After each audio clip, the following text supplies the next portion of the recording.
Hey guys, welcome to our lesson on curve curvature, or CCRV for short. This is a core tool in Alias that shows you how curves bend and flow. We'll explore what it does, its strengths, limits, and how to use it, especially on for curves and surfaces. Now, some of you, if not all, are already using it and wondering what is so special to talk about, but trust me, it has nuances. And as always, I will start with basics. So the tool itself, the CCRV, locates in your main palette under the Locators tab. So here it is, Curve Curvature. Once again, CCRV for short. Now mine is hotkeyed, and I suggested to do the same because this is the tool which we'll be using all the time. Now the Curve Curvature tool describes or basically visualize what happens with your curve. Now when you look at the curve itself, you're going to say, well, it bends like this, but how much it bends and what kind of intricacies are inside is difficult to say without visualizing what's actually going on. And the Curve Curvature tool give you this option.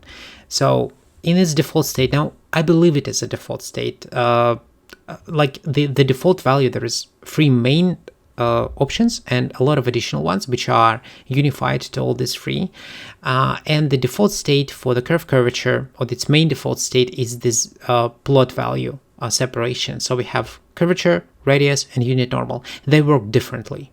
By default, it's set to curvature. Now I'm not sure about the outer scale. Is it default by or not, or does it have torsion by default or not turned on? But really, that's not important. What's important is that the plot value by default is curvature. So if you never changed anything, you will be analyzing curvature. So, and we will start with the curvature. I will go through all of them. And as I said, they have nuances and they're different. So with the curvature mode selected, if I'll click on the curve, you're going to see this beautiful construction. Now this construction called curvature plot, and it consists from these green lines. Now these green lines has two different names. From mathematical standpoints, they are curvature vectors. And from the CAD sculpting perspective, from the CAD system, they actually have a different name. They called quills. Now these quills, or curvature vectors, and I prefer calling them curvature vectors because this is what they actually are. The curvature vectors describes the curve. They give you the understanding how much curve curves, because it describes curvature. And once again, curvature is basically the parameter, the k value in mathematics, not k value. It describes how much curve curves at a point of interest. So here, as you're going to see, we have a lot of points of interest.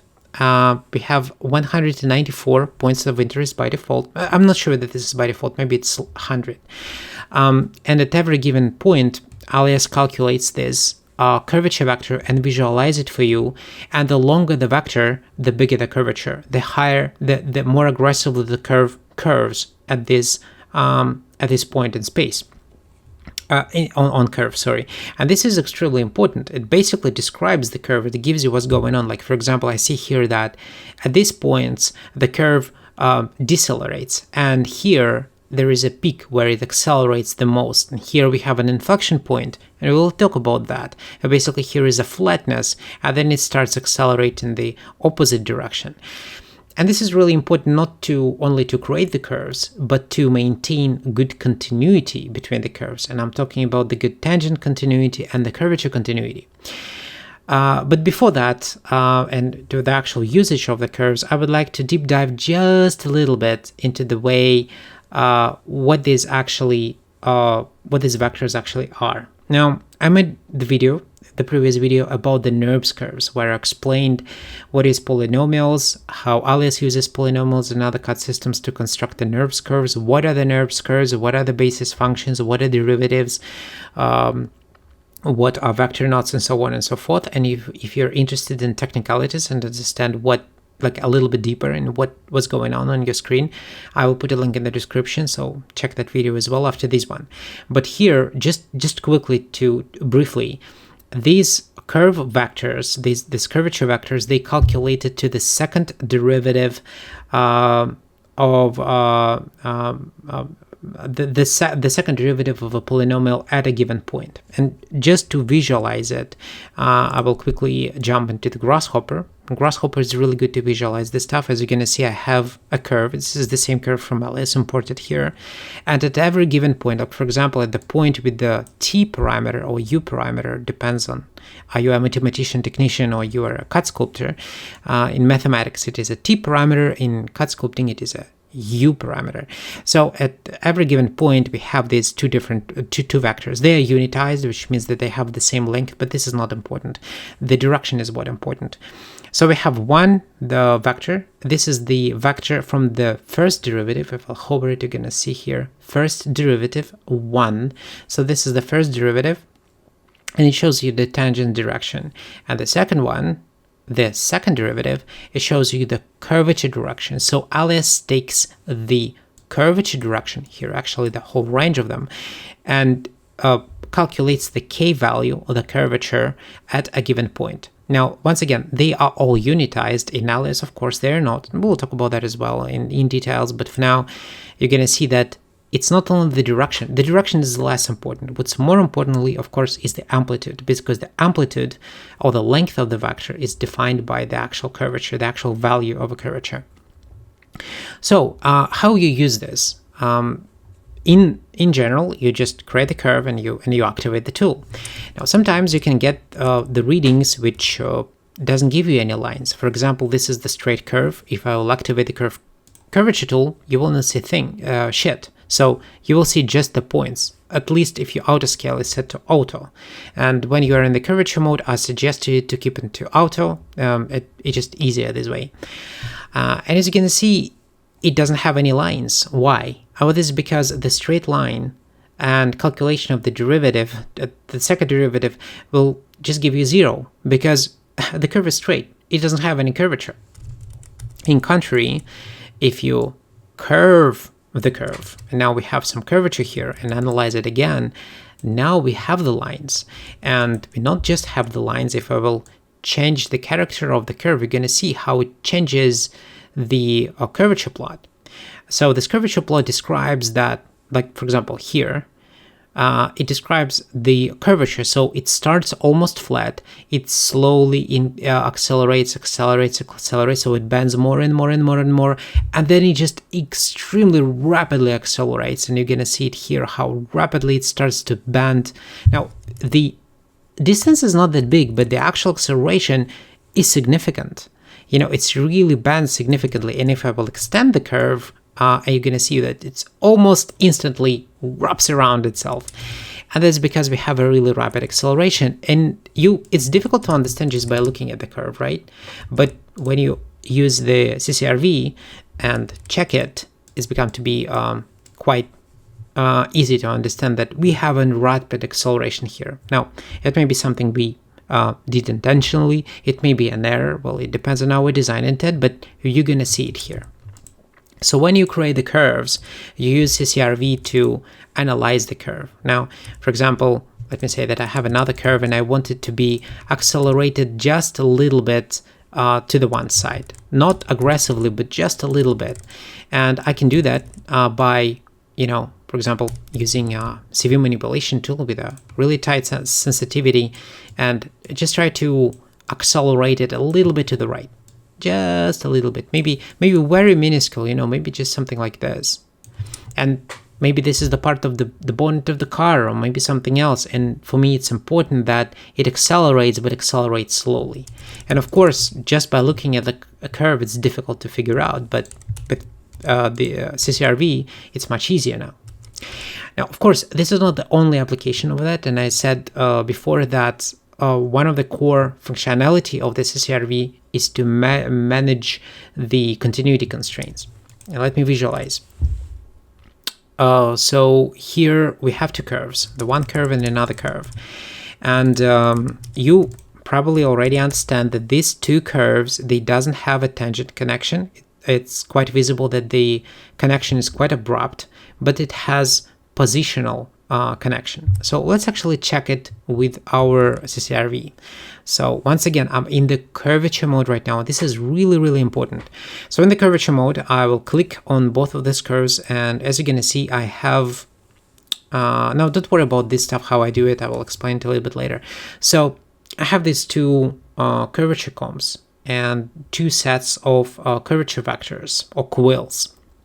What this picture tells me? Well, first of all, it tells me that this curve accelerates closer to the point of connection aggressively, and this one is more uniform. On top of that, it tells me that these two are indeed positional, so they have a positional continuity. And I understand it because these two vectors actually sharing the same position in space. But there is a gap between two vectors. So these two vectors, they are not coincident, so they're not sharing the same position in space, along the length of the amplitude of the vectors, and the amplitude of the vectors is different. So the gap tells me that we are lacking tangency, and the different amplitude tells me that we are lacking curvature. So now I will, it's under the align option. As you can see, the continuity is set to 0, so it is positional. If I'll switch it to tangency, immediately you will see the difference.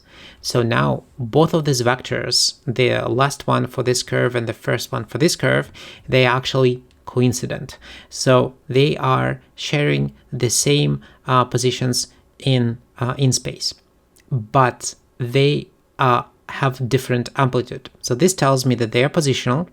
We have a positional continuity. We indeed have tangent continuity because they are coincident, but the amplitude is different. This one is shorter than this one. It tells me that this connection lacks curvature. And if I'll switch to curvature, now you're going to see that both of the vectors are literally identical, like purely identical. That means that I achieve a curvature here as well as tangency and position. Now, on top of that, the CCRV shows me that I have a pretty uniform and natural transition. The curve accelerates.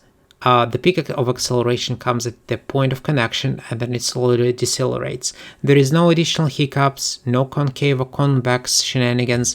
It's a good, balanced connection. Now, maybe this is not exactly what I'm looking for. Maybe I want to make an unbalanced connection, and indeed I can do it. For example, here. Now here it accelerates pretty rapidly and then decelerates pretty slowly.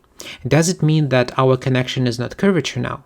No, it's still curvature. Once again, both vectors, the vectors of the left side and the right side, are identical.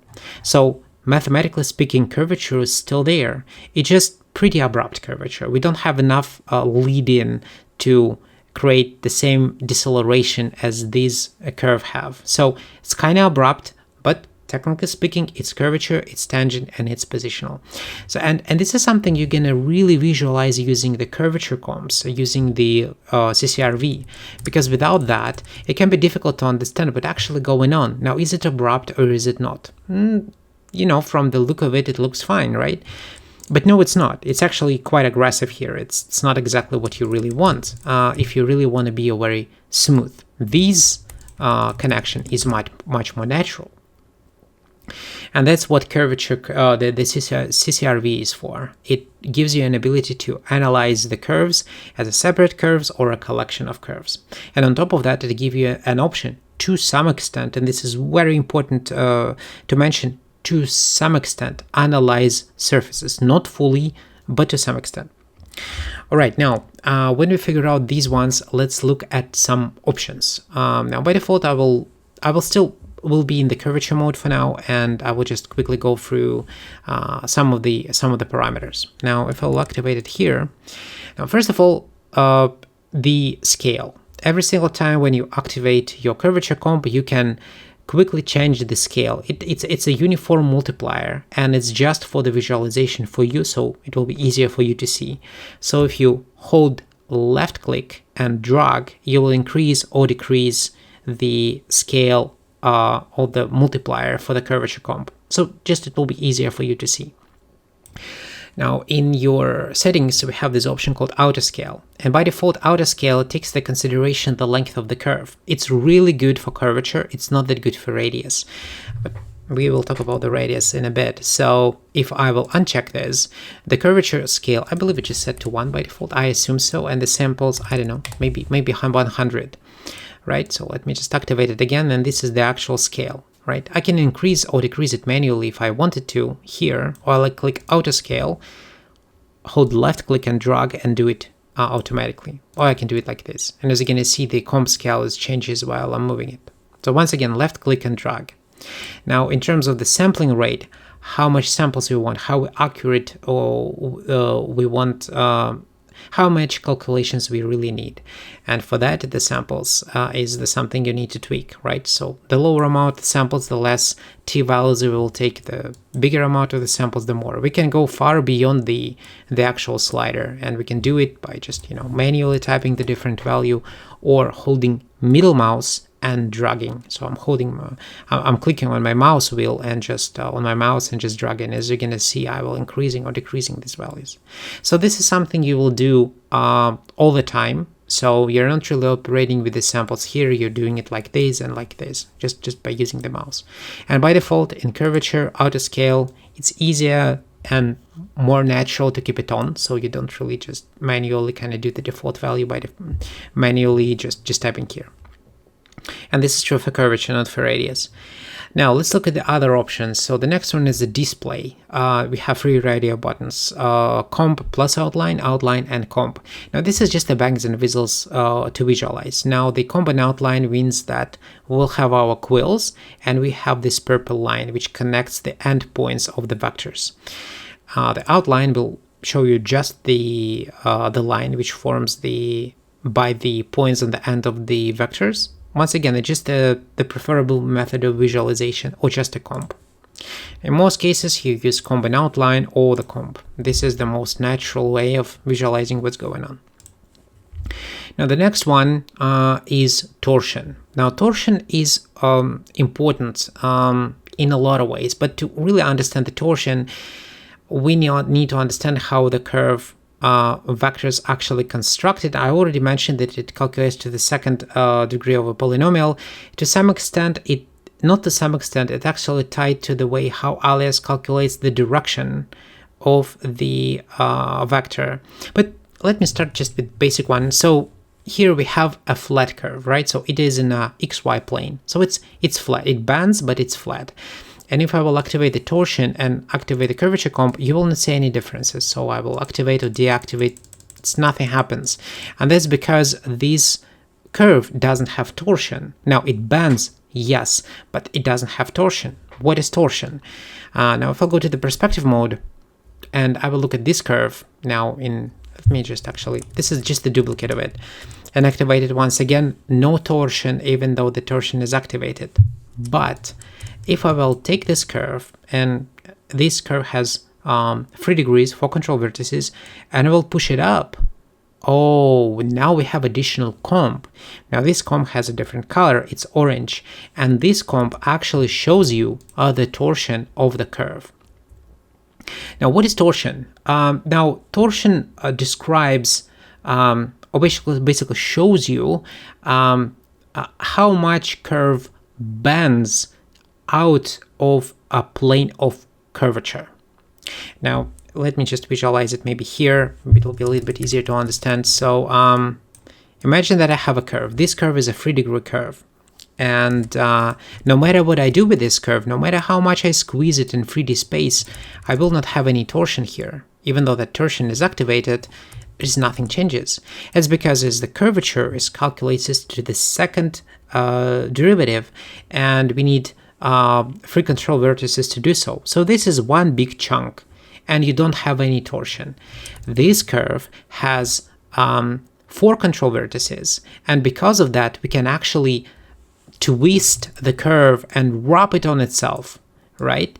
And now that's the curvature calculates along the plane of curvature, and as we have quite excessive amount of degrees and control vertices, we can bend it out of its curvature plane, and it just shows you basically this bend and how much it bends out, or in other words, how much it twists. So torsion means rotation. So how much this curve rotates relative to itself, right? So for example, now we're going to see that it rotates quite significantly. So just goes kind of flat, and then it just starts to bend. And you're going to see it using this torsion additional curvature comp. Now, in the practical examples, if you imagine that you need to have some sweeping line which will form the part of your model, right?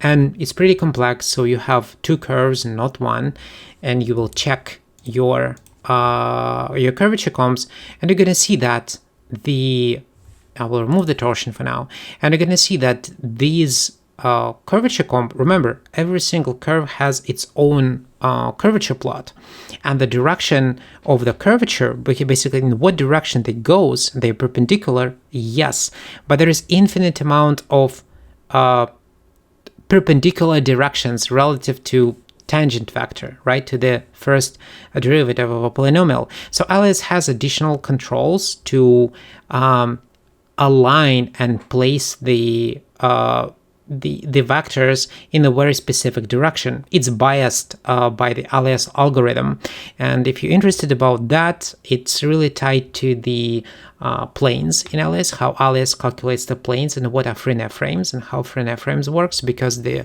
Curve Curvature tool use Freenet frames to figure out the curvature direction and pick one from infinite amount of possibilities. I will put the link in the description to this video as well. But just very briefly, you're going to see that you have this kind of strange discrepancy in the directions. And that's because one curve, bends in this direction and the other curve bends in this direction. And even though that it is indeed a curvature, from this side, for this angle, it's pretty much okay, right?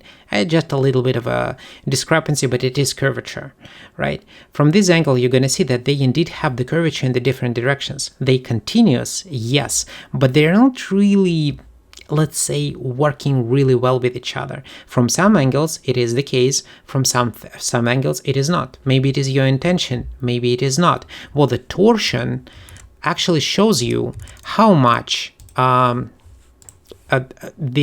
curves twist from out of the plane of a curvature. And you're going to see that this one twists significantly. And now it's my choice of a designer. Maybe it will be the part of the canopy or something. And I'm looking at this and I'm like, okay, well, I have this torsion. It's fine. I like it from this angle, for example. I like it from this angle. The curvature achieved, that's good. But from some angles, it's a little bit kind of too aggressive. You're going to see this, it's kind of too aggressively twisting. And the torsion shows me that this curve indeed kind of falls out of this curvature plane. So what I can do, if I want, once again, this is the design intent, I can tweak a little bit this curve just slightly and eliminate some of the torsion, make it a little bit more uniform and a little bit more streamlined. Now, once again, it may be my intention, it may be not. The torsion just shows you that it falls out on specific parameter, aggressively or not aggressively, and it immediately shows you that maybe from some angles, so for example from this angle or from some other angle, it may not look as you want it to look. And on top of that, if you construct surfaces from these curves, and you will eventually, then this excessive torsion may lead to the problems with continuity when you will try to align one surface with another surface as a curvature, or the curvature with the rate of curvature, which means a g-free. So that's what the torsion does. Now let's look at the other options. And now let me uncheck the torsion and look at the next one, which is called inflection point. Now let me activate the curvature comp once again on this curve. And what is inflection point? Inflection point shows you the point where acceleration changes sign from negative to positive, or from positive to negative. And here, if I'll click on the inflection point, you can see that it will give me this arrow and actually shows me where the acceleration changes sign. But what does it mean, changes sign? It means, first and foremost, that at this point, somewhere, only at one point, curvature is 0. So basically at this point, this curve is absolutely flat. absolutely flat. It just doesn't have any curvature at all, and that's because it changes the sign. It kind of bends over, and at this point we have this inflection point. Now, when you need to mark them, if you have a complex construction, so for example, this is the big curve, and you need to align some other curves to this, or you need to detach it and construct a more complex assembly from this. Splitting the curve at inflection point where it decelerates is very, very important and very useful, because it means that it will be less burden on the curve which you're aligning, trying to align to this section or to this section. So splitting the curves at inflection points is a good rule of thumb, and the Curve Curvature tool, CCRV, it gives you an ability to quickly visualize, does your curve have inflection points, and if yes, where they are. Maybe you want to detach at this point, maybe not, it's your design intent. Now, next ones are the show radius limit and minimum and maximum radius. Now, to understand what the radius are, we actually need to talk about the radius first. So I will skip it for now and talk about the enable comp cutoff. Now, enable comp cutoff actually cuts the comp. So for example, I can say, well, I want to cut it to the value of 10, which means that the comp will be cut at the maximum K value of 10. Now, do you need this? Well, actually, there may be a few practical examples for that, especially when you preparing something for production or for pressure casting, but very rarely. In most cases, this is more of just a visual gimmick, rarely used. The next one is a modify range. That's just self-explanatory. You click on modify range and you modify the range or use the values if you wanted to. The outer range means that it automatically tries to keep the whole length of the curve. Simple as that. And this is about the curvature mode. Now, just to quickly recap, the curvature mode as well, it's called the K mode. It analyzes the curve using these curvature vectors or quills, and every quill defined by the K value or the curvature value. The longer the curve, the longer the vector or the line, the higher the curvature, the more the curve bends at this point. And this is true for the curvature. So now we're switching to another mode which is called radius. Now the radius is not the mode activated by default, and this is true to a lot of CAD systems, not all of them, but most of the CAD systems are actually using curvature mode as a default and the radius as secondary. There are some reasons for that, as I mentioned before. So if I'll click on the radius and activate the curvature comb, we have a completely different picture. Now let me show you once again. This is the curvature. This is the radius. Now it looks like that we still have an outline, as we still have our combs or quills or curvature vectors, but they have completely different amplitude. So what's going on? Now let me go into the rhinoceros to actually explain what's going on and why this mode called radius, and you need to read it differently completely in comparison to the curvature. So let me just hide this one and quickly activate. Now this is not, and I mentioned in a few other videos, this is not the lesson about the grasshopper, so don't bother about all of the shenanigans. This is just for the show to visualize. So here is our recreation of the Curve Curvature tool in Grasshopper. So this is the same curve and very similar curvature comb. Now this is the curvature mode, which means that every single vector here describes the amplitude, the K value. But there is a second mode which is called the radius, and if I will indeed activate the radius, and as you're gonna see, we have very similar picture to what Alias shows us. And to really understand what it is, I actually hide this line and I hide my combs, and instead I will activate circles. Yes, so underneath the radius mode there is actually circles. So instead of calculating curvature at a given point, Alias calculates curvature and then transforms it into circles and describes curves by radius of a circle. Now right now, if I will drag my slider, you're going to see that I can increase or decrease the size of the circles. And from just the looking of it, you can visualize and understand that the bigger the circle, the flatter the curve. The curvier the circle, the curvier the curve, the higher the curvature of the curve, the smaller the circle. So basically, the radius method is inversely proportional to the curvature method. Let me explain. So by default, if we use the curvature method, we have these quills. Every single one of them has its amplitude based on the true curvature or the true K value. Now the K value, and once again, when I'm talking K value, I'm talking about the letter K, not C. It is K. Now, it ties to mathematicians. It's not me decided that the curvature is supposed to be described by the K value, right? So that's what it is. So this K value describes the curvature, and it may have a very specific parameter.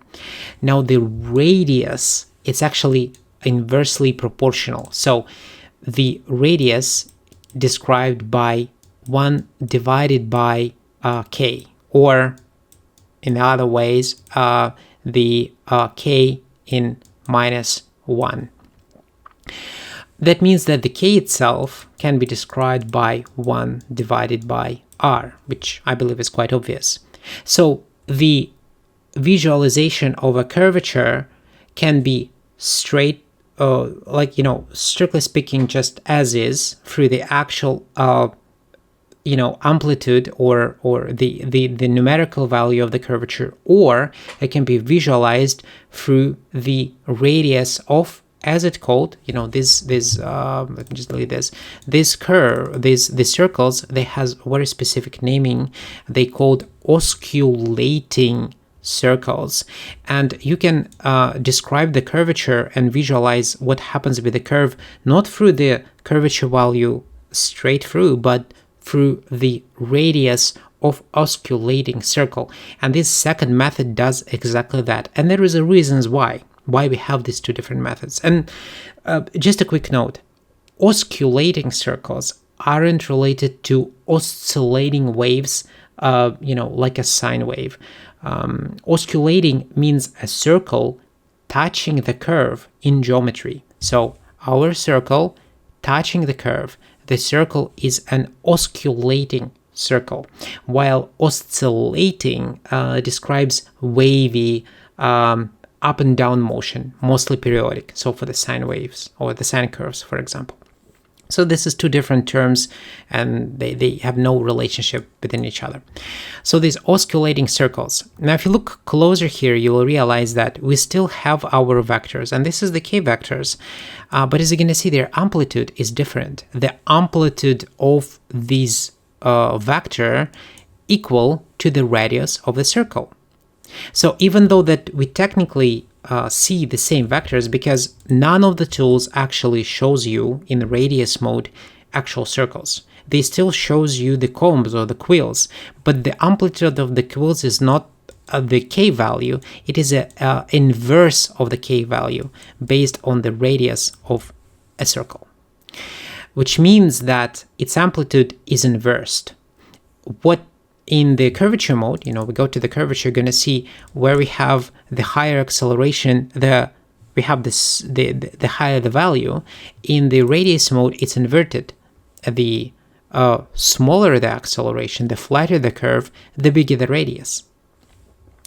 Now, the question now you may ask, okay, why do we need this? What's the point of doing all of the shenanigans with the circles? Why we are not using the K value?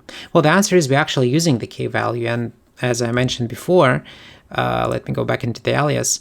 The curvature method is base one. So you're new to Alias, you go into your Curve Curvature tool, CCRV, you have your curvature. A lot of the people of my age, around 40 years old, a little bit younger, they use curvature. A little bit older people, like the really like heavy lifters who is long in the industry, they started early and they right now 60 plus, they actually use radius much more often. And there is a reason to that. You see, the older people, they actually know math much better, and they operate with mathematical functions much better, because the tools they started their career with were, there were less automation, and you need more knowledge to operate with them. So the radius is much more understandable and much more straightforward for them. Why? Well, that's because the way how the curvature continuity, or basically the continuity between the curves, calculates. So if I will go back to this example, for example, and I will go into my radius. Let me just change it to something, maybe 0.4. It's a little bit too much. Let's go 0.2. Okay, so we're in the radius mode. So in Alias, the curvature deviation or tangency deviation, mostly curvature deviation calculates not comparing the the curvature amplitude between the two different curves or surfaces, but it actually compares the osculated circles, or their radiuses. And the reason for that is because the radius defined by inversely proportional to the k, which means it is much more precise. We have a bigger range and more accuracy. So as the curvature deviation calculates by comparing the lengths or the amplitudes of the osculating circles' radiuses, checking the curve through the radiuses is much more logical in this way, and it was like that for a long time. It is actually these days the same way. Once again, Alias and other CAD systems calculates the curvature deviation using osculating radiuses, not actual curvature. So from this point of view, using radius to check your curves has a lot of meaning. The problem is that it's not that convenient. You can think about the differences between the R method or radius method and the K method or the curvature method in the same way as you compare, or for example, degrees and radians, right? So in math and programming, we use radians. In everyday life, we use degrees. Why? Well, that's because radians actually describes the relationship within the circle and trigonometry much better logically than degrees. Degrees is just made up stuff. We did it for ourselves. Why not we divide, the circle by, degrees, minutes, and seconds? Well, we can. It's convenient. Let's do so. And we did. And we can convert radians to degrees and degrees to radians. Not a big deal. But the actual mathematics relies on radians, because they really actually describes what's going on. Same with the curvature continuity constraints. The radius and the osculating circles, they really describes it better than just the straight k value. So for convenience, we actually use curvature. For more mathematical approach, use radius. Now, why we have these two methods in Alias, and what's the benefits of one over another one? Now, strictly speaking, there is not a lot of benefits. It's more of your personal preference. You just read them differently. I would say that if you're the new generation, you're just getting into the Alias and you're using curvature, use curvature. There is nothing wrong with that. I'm using curvature. I'm not using radius. As I said, more older people, they use radius.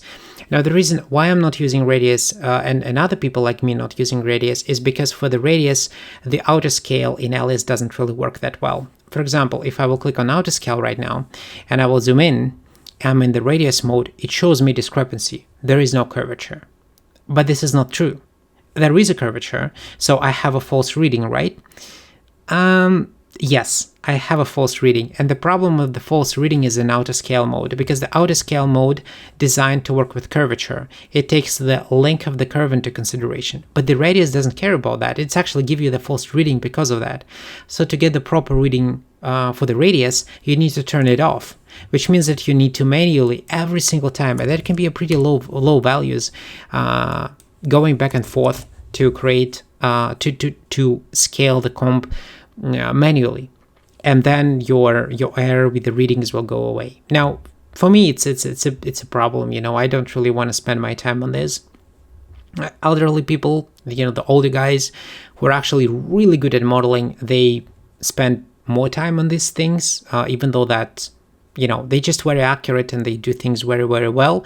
Even though that they spend a few additional seconds, it's not a big deal for them. So in general, it's a personal preference. You can do either or. You can switch between them if you want.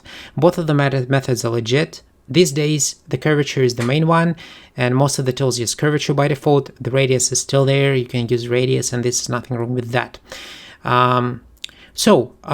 Now these are out of the way. Let's talk about the last one, which is called the unit normal. And this one will be very quick, because the unit normal is basically the same for the curve, and this is important. So for the curve, the unit vector is the same as curvature vector, except of the amplitude. Now, why it called the unit normal? Unit means that the vector is unitized. It means that it has a value between 0 and 1. And in example of Alias, it's actually in the value of 1. It is the maximum value of it. And indeed, if I will check the unit vectors, you're going to see they are constant. So the unit normal shows you the normal direction of a curve. The normal direction of the curve is unitized in this method, which means it is by default some unitized value. It's equal. You can change it if you want, make it bigger or smaller, of course, but multiplying it by the specific scale, but nothing more. The direction of the unit normal are equal to the curvature. So once again, strictly speaking, the curvature vector and the normal vector for a curve, not for the surface, but for the curve, has the same direction. The difference in the amplitude. The curvature vector gives you the accurate reading for the curvature. The normal is unitized. It gives you just, unitized value. Here, for example, is another approach. There is the unit vector, and you're going to see it's equal. But it doesn't really give you the curvature reading. Does it give you the direction? Yes, it's the same, but the actual readings are not correct because they are unitized. Now, why do you need the unit normal mode? No, you don't. It's a gimmick. Of course, if you have a curvature and you have a radius, of course you can unitize your vector and you give your normal. Why do you need it? You don't. So I can't really take my words with a grain of salt, of course, but in my experience, I never use unitized normal vectors. For the curves, they serve no purpose except of visualizing the direction, but the radius and curvature will visualize the direction anyway, so it doesn't make a lot of sense to use it at all. It's not good to visualize the curvature. It can't visualize the curvature. It can't visualize you what's happening at the point of connection and how you maintain the character of a curve. So from this point of view, it's useless. So at the end, you have two main instruments, the curve and the radius, and you use one or another. Most of us use curvature. The older guys, they use radius. Both of these are good, and you already figure out the difference. What's the difference between the two and how you need to read them both. Okay, now let's go to the next important topic, and this next important topic is the way how we analyze surfaces using CCRV. And this is an interesting one. Now, you see here that, I'm sorry, guys, I completely forgot that I forgot to explain what is the show radius limit and min maximum radius. Now, as we already described the radius, now we can go and just talk about this one a little bit. It will be brief, don't worry.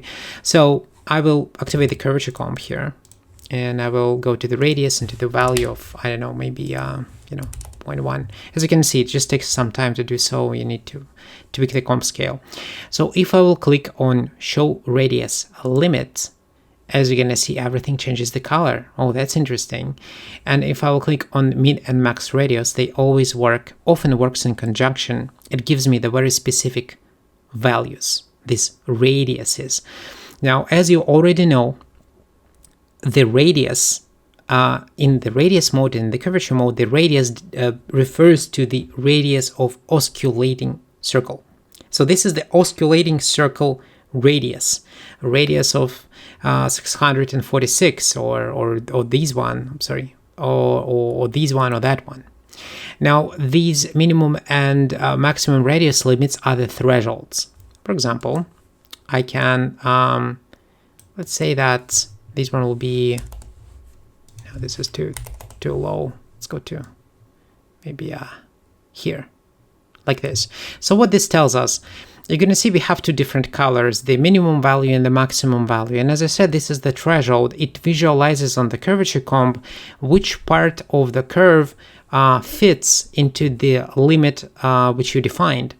For example, I will go into the minimum radius here, and let's see. Oh yeah, like it's just too much. Let's say I don't know. Let's say 50. So this is the maximum radius limit and the minimum radius limit. They works in conjunction. So for example, I would like to have the values to visualize me the part of the curve where the osculated circle radius will be within the limit of 200. And the curvature comb actually visualize me that part. Now I can lower it, for example, to 100 and minimize the radius, maybe actually increase it to 250 maybe. And then I have the threshold between the maximum radius limit and the minimum radius limit between 250 and 300. And this is these green, the green values. Now, why do you need this?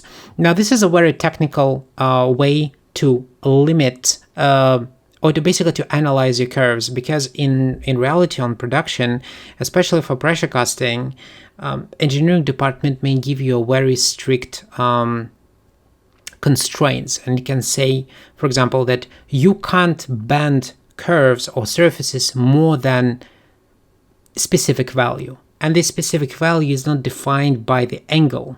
It's defined by, guess what? Osculated circles. So engineering department can give you the information like, hey, you can't make the band more than for example, like 200 radius. So within this limit you can operate, and to understand does your curve fit the requirements or not, you can set your minimum radius limit and maximum radius limit, and it will show you this. And what's good about this is that this approach and this method is not only working for the radius, it works for the curvature as well. So even though that we are in the curvature mode, and this curvature mode describes, it visualizes the K value, it still perfectly knows the radius of osculated circles, and it can still give you these ranges if you want. Like, I want to have the part of the surface and figure out, does it really fit my requirements or not? And I set the minimum radius to 250. And guess what? Here is the result. So, and because of that, you can tweak your curve so it will fit into the desired constraints. That's what it's for.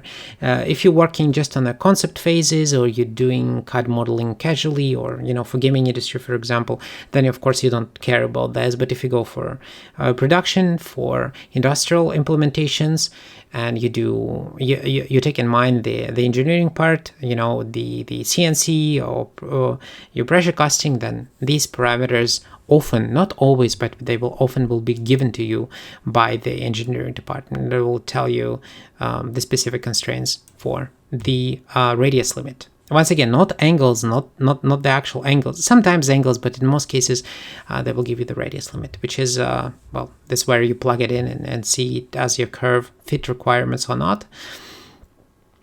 And in this situation, for example, just to quickly visualize what you're looking at, just to explain, is that my radius limit is 179. This limit is 646. My minimum radius is 250. I'm falling off. So this curve doesn't really fit the requirement, and it's visualized here. So that's what it's for. So let me turn that off. And now let me actually go into the question about the analyzing surfaces using CCRV. And this is an interesting topic, because you probably saw multiple times when me, every other guy on the YouTube who do videos about the Alias. Maybe you see it somewhere else where we actually use the CCRV to analyze a surface. Even though to extent that Alias actually gives us a really handy tool which called cross-section, which I can, for example, take this one and analyze the curve using the cross-sections like this. Now, you're probably familiar with you probably saw how some people do this. And I do this as well. It's actually, you know, in my palette right there because I'm using it quite often. And now this is a catch here. Even though that you can do it, it doesn't mean that it gives you the accurate reading and you get the full picture. And that's because no matter what kind of a method you use, the curvature or the radius is very localized. You see, surface, the way how you calculate curvature and analyze curvature for a surface is completely different to how you calculate and analyze curvature for the curve. And that's because surface has a two-dimensional domain and curve has only one. And because of that, the readings which you have here are to some extent flawed. They didn't really show you the full picture. Now, first of all, it's discretized and you kind of see it here, right? So you analyze the curve only at a given point. But on top of that, it really important to understand that it analyzes it through the specific projection angle. So in my case, it is X direction. And it doesn't really tell you the full story because the surface, it bends in all directions. So the curvature for the surface can't be literally visualized by just a single line. It's impossible. So the readings you have here kind of give you the rough estimate. It will not give you the full picture. Now, it's still very handy to understand, you know, what's going on. Do you have any really serious issues or not? And in this case, we don't for this specific surface. And once again, let me just visualize it. Indeed, it is a surface. But it's not always the great way of doing that. So we do it, but we understand that this is flawed. Now let me just actually kind of clear it. Now let me dive into details a little bit here. So here I have the curve, right? This one, which I will project on my surface. If I will analyze the curve using my curve curvature method with the curvature mode, I will go back to the default state. Well, first of all, you're going to see that we have a lot of torsion. I don't even need to turn the torsion on to understand that, yeah, we have quite a lot of torsion. Now, first of all, that's because our curves in the different directions. So this is not an error that you look at it, you're like, oh my God, no, that's fine. It just shows you the direction of the curvature and it's localized to the specific curve. It's still connected as a curvature constraint, the curvature in different directions.